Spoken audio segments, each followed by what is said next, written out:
this morning. Goodbye, Mother. Don't worry.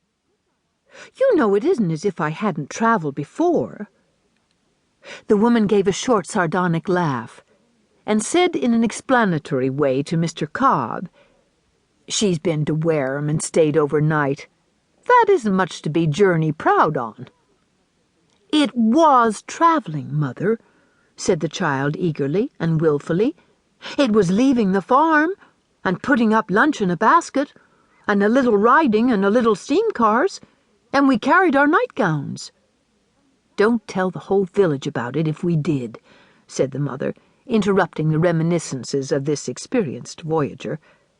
"Haven't I told you before," she whispered, in a last attempt at discipline, "that you shouldn't talk about nightgowns and stockings and things like that in a loud tone of voice, and especially when there's men folks round?" "I know, Mother, I know, and I won't. All I want to say is—" Here Mr. Cobb gave a cluck, slapped the reins, and the horses started sedately on their daily task. "All I want to say is that it is a journey when—" The stage was really under way now, and Rebecca had to put her head out of the window over the door in order to finish her sentence. "It is a journey when you carry a nightgown."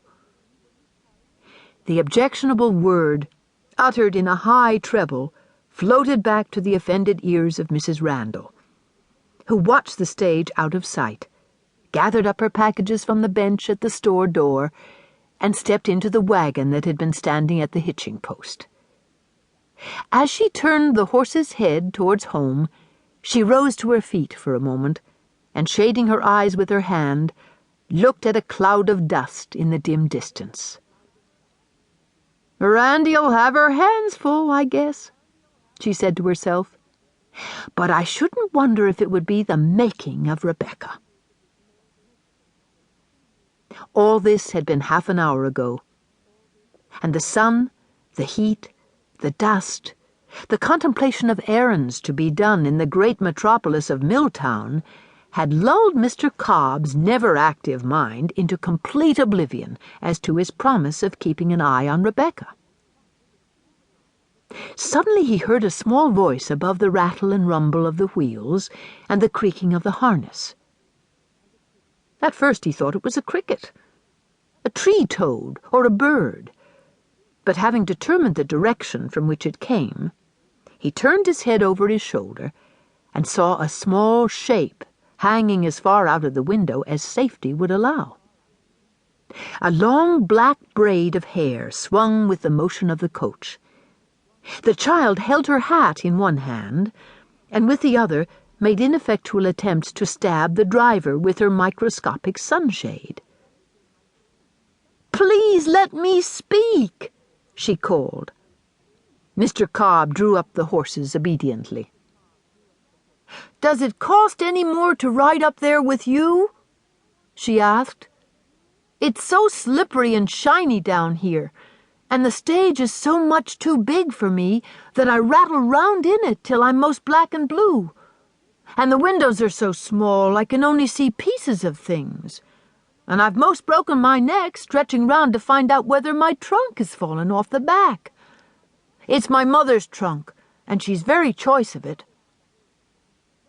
Mr. Cobb waited until this flow of conversation, or more properly speaking, this flood of criticism, had ceased, and then said jocularly, "You can come up if you want to. There ain't no extra charge to sit side of me."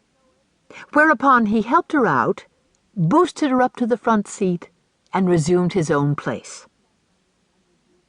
Rebecca sat down carefully, smoothing her dress under her with painstaking precision, and putting her sunshade under its extended folds between the driver and herself.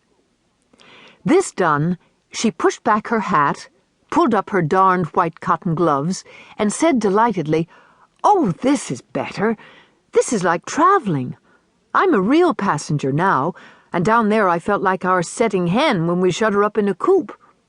I hope we have a long, long ways to go." "Oh, we've only just started on it," Mr. Cobb responded genially. "It's more'n 2 hours."